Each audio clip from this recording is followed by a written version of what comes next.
twatangiye seri batubwira ngo muri Korea ngo niho kuri isi hari abantu benshi biyahura kubera ibura ry'akazi, ama depression, stress.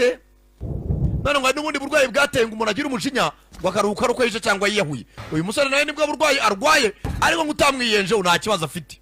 Sasa yibera hagati y'amazu abiri, hamwe barara bicundeba ntiyige,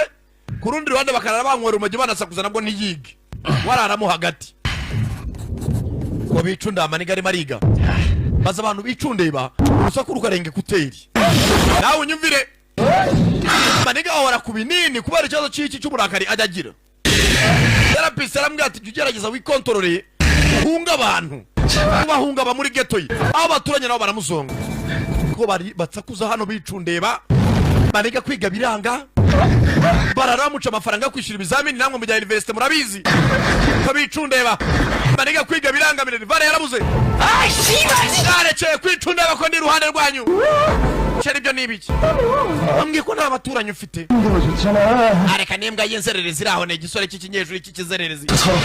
abana ndinzererezi bro ndakwiyamye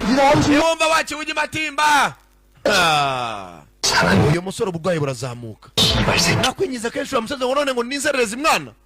maniga arahaguruka ko bicundeba bari umuntu ujyavana y'imbunda harimo ka teleprox nko batandukanye nago ubuzima buzankomerera ngo namwe mu nzongi reka nzaho muri icucu gusava mu kumbaki aza hakura aho bari samwamwe koko iyo mujya muri rogi kwari make nakwenyiza n'unyice umusore yifitiye uburwayi no introvert bashaka kuba wenyine